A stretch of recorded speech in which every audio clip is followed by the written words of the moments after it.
이 아침에 나눌 하나님의 말씀은 요한 2서 1장 4절에서 6절까지 말씀입니다.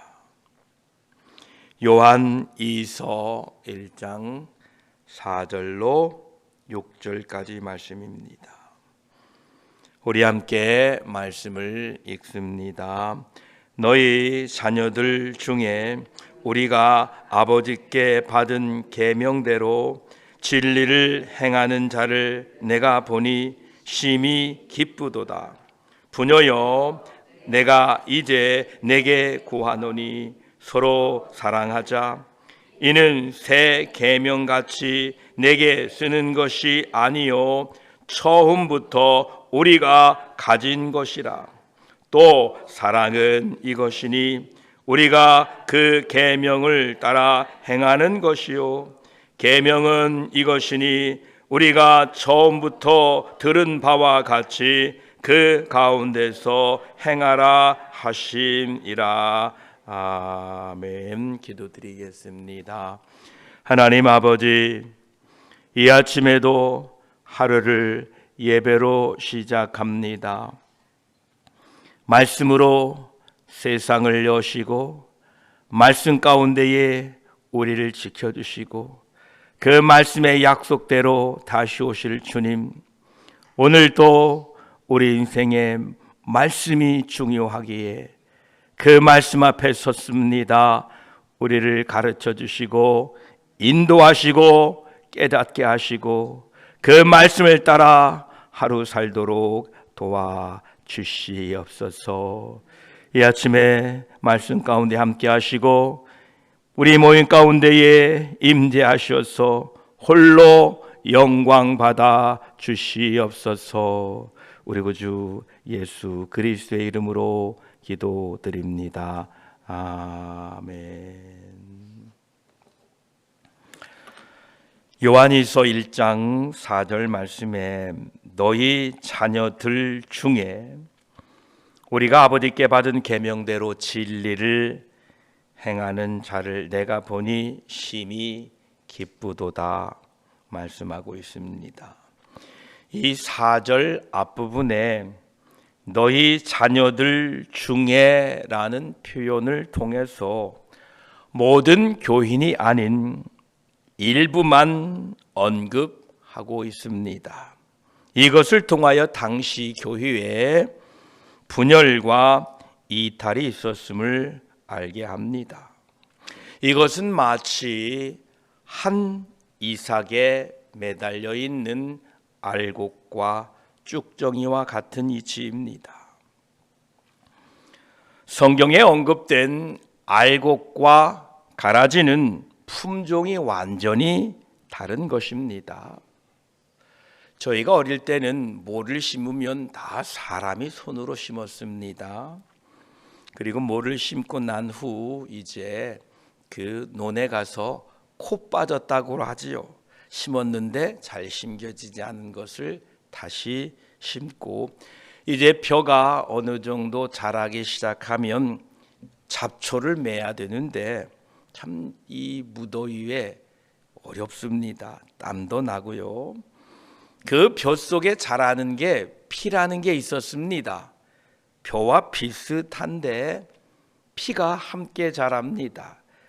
처음에는 구분을 못했습니다. 그런데 이제 하다 보니까 구분이 됩니다. 벼와 피는 품종 자체가 완전히 다른 겁니다. 자랄 때는 비슷하지만요. 그리고 벼와 피는 알곡이 되고 나면 열매가 맺히고 나면 완전히 다른 품종입니다. 그런데 알곡과 쭉정이는 같은 품종입니다. 겉모습 보기에는 동일해 보이나 속사정은 완전히 다른 것입니다. 혹시 나는 겉모습은 그리스도인인데 속 사람은 즉 생각하고 말하고 행동하는 것은 세상 사람이 아닌지 늘 자신을 돌아보아야 됩니다.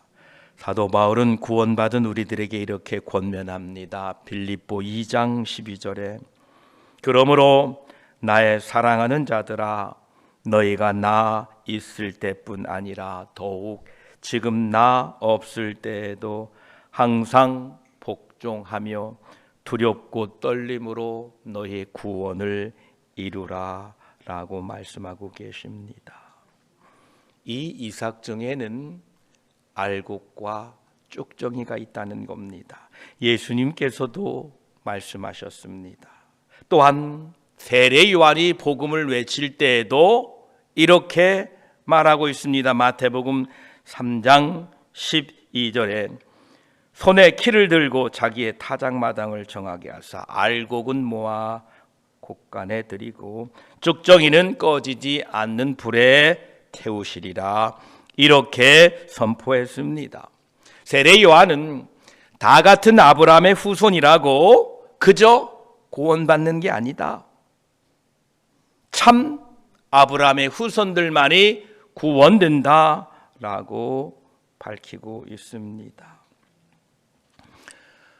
우리가 아직 교회에 붙어 있고 예수 그리스도를 구주로 고백하고 있다면 알곡으로 변화되어 가는 중에 있습니다. 여러분 예수 충만케 되어서 여러분 모두가 알곡으로 변화되어 가시기를 축복합니다. 하나님께서는 우리들을 알곡으로 변화시킬 것입니다. 우리는 쭉정이 그리스도인으로 살아서는 안 됩니다. 그 이삭에 붙어있던 쭉정이가 낫으로 그 벼를 베기 전까지는 기회가 있습니다. 소망이 있습니다. 그런데 그 곡식을 낫으로 베고 나면 즉 우리의 최후의 심판날이 되면 더 이상 쭉정이는 알곡으로 성장할 기회를 잃고 맙니다. 우리 모두가 지금 성령 충만하셔서 알곡이 되어 가야 합니다. 오늘 내가 당장 죽어도 천국 간다는 확신으로 믿음으로 살아가시기를 바랍니다. 이처럼 예수님의 비유 속에는 참과 거짓, 진짜와 가짜가 있음을 늘 우리에게 말씀하십니다. 그 비유 중에 또 다른 하나가 천국을 비유한 건데 바다에 치고 각종 물고기를 모는 그물에 대한 비유입니다. 마태복음 13장 47절로 48절까지를 보면 또 천국은 마치 바다에 치고 각종 물고기를 모는 그물과 같으니 그물에 가득함에 물가로 끌어내어 앉아서 좋은 것은 그릇에 담고 못된 것은 내버리느니라 이렇게 말씀하셨습니다. 우리 교회에 나온 사람들은 예수 그리스도를 믿는다고 하는 사람들은 마치 세상이라는 저 바다에 그물을 치고 모는 그 그물 속에 있는 물고기와 같은 것입니다. 그 그물에 물고기가 가득 차매 곧 곡식이 휘어져 추수 때가 되매 마치 이제 마침내 심판날이 이르렀음에와 같은 말입니다. 이제 그물이 가득하게 되매 곡식이 휘어져 추수 때가 되매 이제 그물을 무트로 끌어올려서 좋은 것은 그릇에 담고 못된 것은 내버린다고 말씀하십니다. 그물에 물고기가 가득한데 물속에 있기 때문에요. 그 그물이 무트로 끌어 올려지기까지는 어떤 물고기가 좋은지 어떤 물고기가 나쁜지 알 수가 없습니다. 그러나 그물이 끌어올려져 무트로 나오게 되면 다 드러납니다. 어떤 물고기가 좋은지, 어떤 물고기가 나쁜지.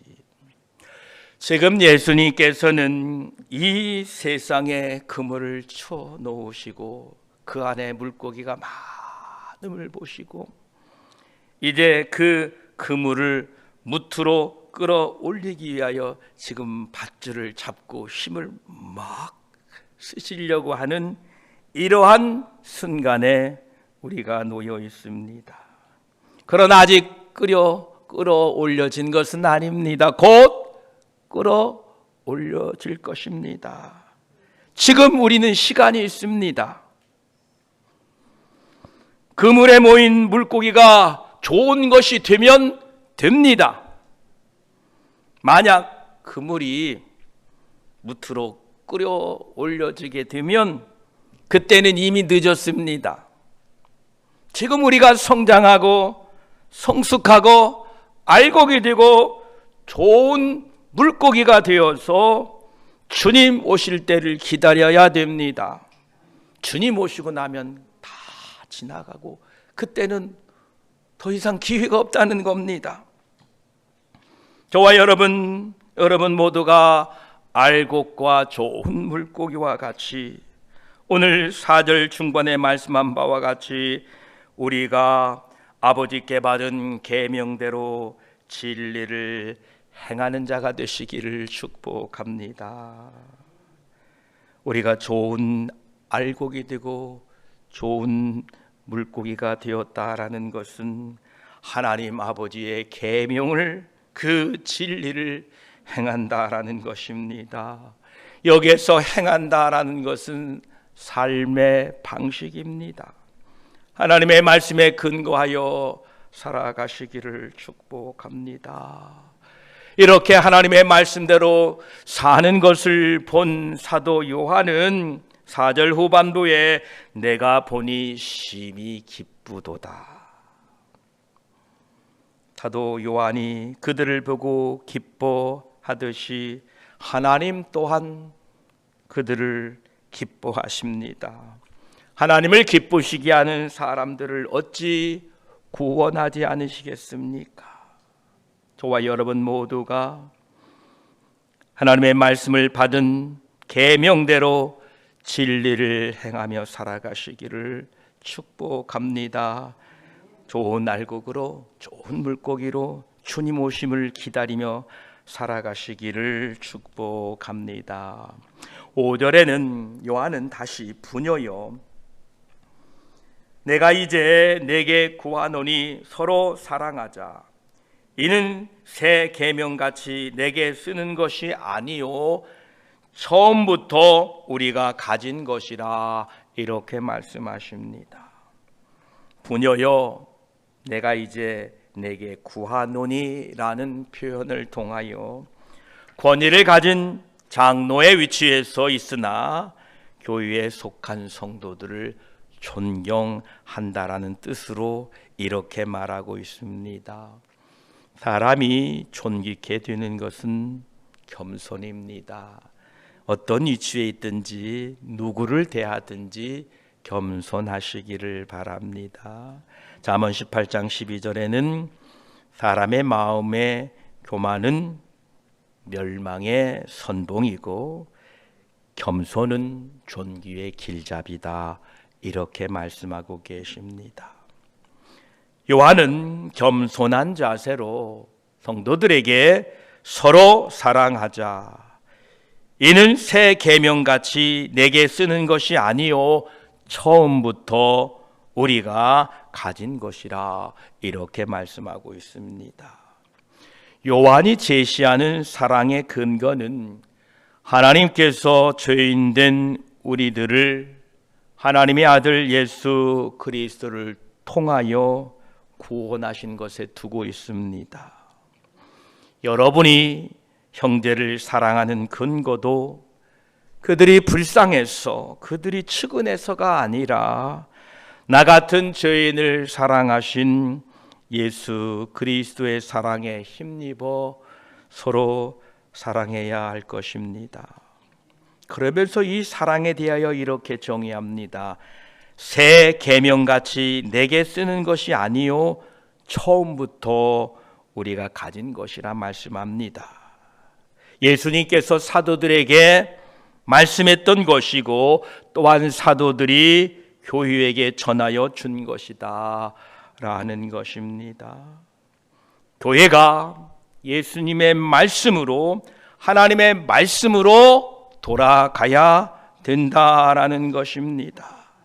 우리는 서로 사랑해야 됩니다. 여러분들은 유튜브나 인터넷 환경을 자주 접하게 될 것입니다. 거기에서는 익명성이 보장됩니다. 물론 아이디가 있지만은요. 그 인터넷을 보게 되면 악한 댓글, 인격을 모독하는 글들이 차고도 넘칩니다. 분열과 혐오가 난무하는 인터넷 상황입니다. 그 글 속에, 그 참으로 읽기조차도 부끄러운 글 속에 수많은 그리스도인이 있다는 것은 참으로 안타까운 일입니다. 여러분들은 결코 자기 얼굴이 드러나지 않는다고 하여서 인터넷 같은 곳에 악한 댓글을 달고 사람을 모독하고 모욕하는 글을 올려서는 안 됩니다. 우리는 서로 사랑해야 됩니다. 서로 긍휼히 여겨야 될 것입니다. 그러면서 무엇이 사랑인가 오늘 6절에 이렇게 말씀합니다. 또 사랑은 이것이니 우리가 그 계명을 따라 행하는 것이요 계명은 이것이니 너희가 처음부터 들은 바와 같이 그 가운데서 행하라 하심이라 말씀하십니다. 사도 요한은 사랑에 대하여 분명하게 가르쳐주고 있습니다. 또 사랑은 이것이니 우리가 그 계명을 따라 행하는 것이요 라고 말씀하십니다. 여기에서 계명을 따라 행한다는 것은 당시 유대인들이 모세의 율법을 외적으로 지키는 것을 말하는 것이 아니고 예수 그리스도께서 말씀하신 내적 순종을 말합니다. 마음과 뜻과 정성과 힘을 다하여 하나님을 사랑하고 이웃을 사랑한다라는 것입니다. 마태복음 23장 28절에도 예수님께서 이렇게 말씀하십니다. 이와 같이 너희도 겉으로는 사람에게 옳게 보이되 안으로는 외식과 불법이 가득하도다 라고 말씀하십니다. 겉모습 보기에는 알곡과 같은데 속은 쭉정이다라는 것입니다. 우리는 알곡이 되어야 합니다. 또 사랑은 계명을 따라 행하는 것이니 그 계명은 이것이니 너희가 처음부터 들은 바와 같이 그 가운데서 행하라 하심이라 말씀하십니다. 예수님께서 제자들에게 처음부터 말씀하셨던 것이 바로 서로 사랑하라는 것입니다.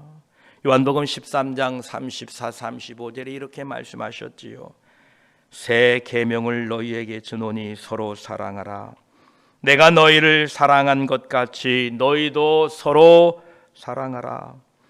너희가 서로 사랑하면 이로써 모든 사람이 너희가 내 제자인 줄 알리라 말씀하십니다. 사도 요한이 편지를 쓰면서 다시 말했던 그 계명, 요한 1서 4장 11절과 같이 사랑하는 자들아 하나님이 이같이 우리를 사랑하셨은즉 우리도 서로 사랑하는 것이 마땅하도다라는 이 계명이다라는 것입니다. 예수 그리스도를 통한 하나님의 사랑을 말하지 않고서는 우리 그리스도인들의 구원을 설명할 길이 없습니다. 나의 구원을 설명할 길이 없다는 것입니다. 우리의 구원의 근간은 예수 그리스도를 통한 하나님 아버지의 사랑입니다. 하나님의 사랑을 입어 구원받은 하나님의 백성들은 예수 그리스도께서 처음부터 말씀하셨던 너희도 서로 사랑하라는 말씀을 그 계명을 따라 반드시 행하며 살아가야 됩니다. 오늘날 이 사랑의 표현과 사랑의 정의가 너무 감정적인 것에 치우쳐 있습니다.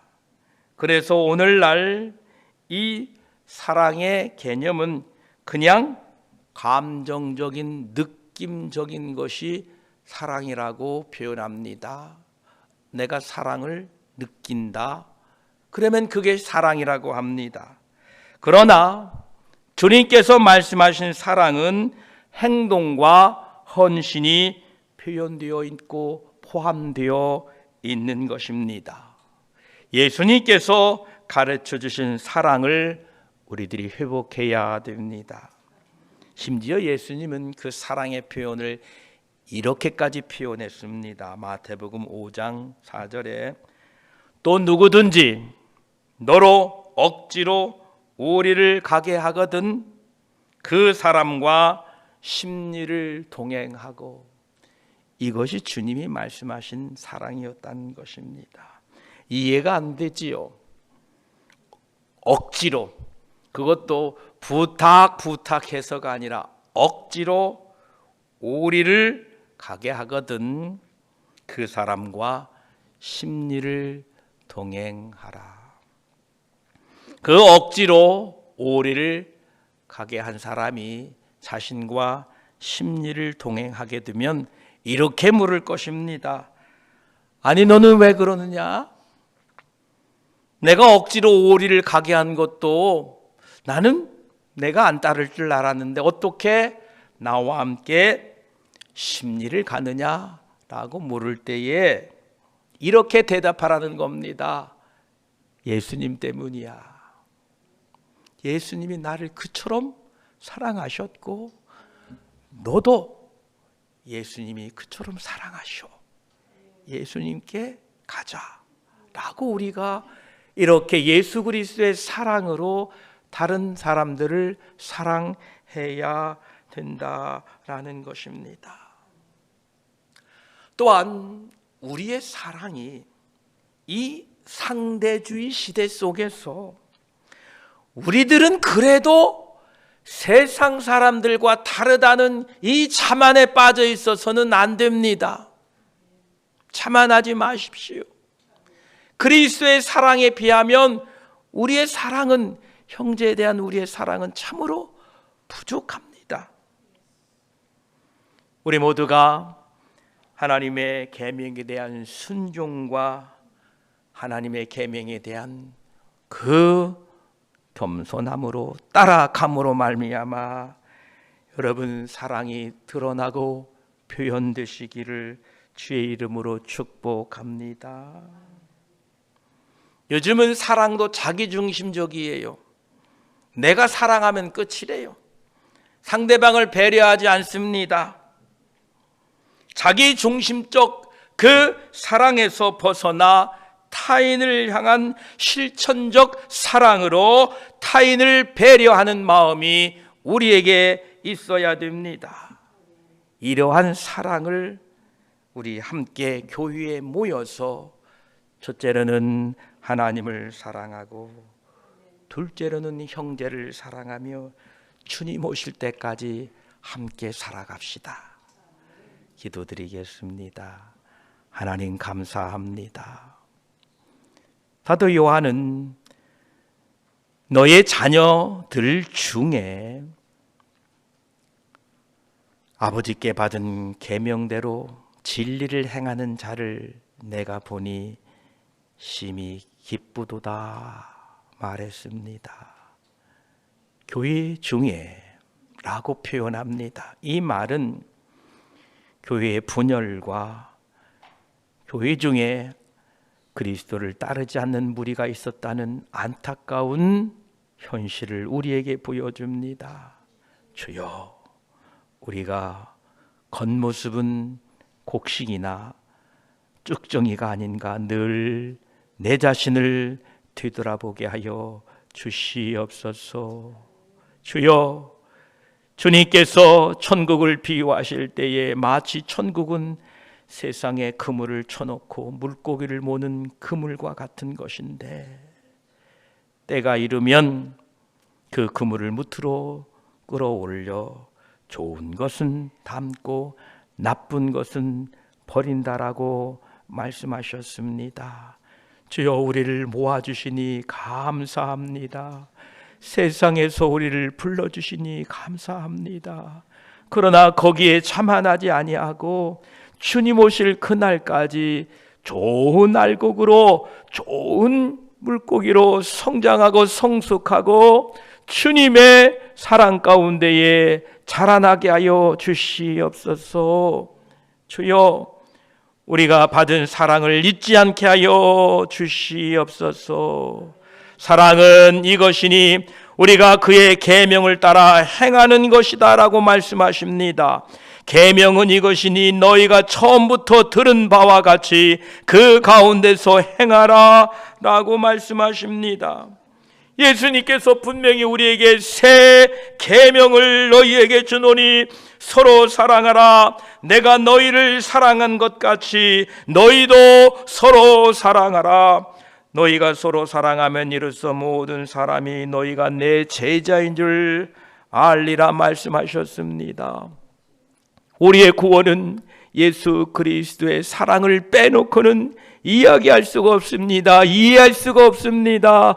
그 크신 사랑으로 우리가 구원을 받았기에 그 사랑에 힘입어 우리도 어떤 이가 나를 억지로 오리를 가게 하거든 그 사람과 심리를 동행할 수 있는 믿음의 사람들이 되게 하여 주시옵소서. 주여, 우리를 긍휼히 여겨 주시옵소서. 말씀 안에서 행하고 말씀 안에서 살아감으로 말미암아 마지막 주님 오실 그때에 알곡이 다 되고 좋은 물고기가 다 되어 천국 곳간에 들여지는 우리 인생이 되게 하여 주시옵소서. 오늘도 예수 그리스도의 사랑에 힘입어 세상으로 나아갑니다. 그리스도께서 나를 사랑하신 것과 같이 형제들을, 이웃들을 사랑할 수 있는 믿음의 사람들로 세워 주시옵소서. 감사드리며 우리를 사랑해 주신 우리 구주 예수 그리스도의 이름으로 기도드립니다. 아멘.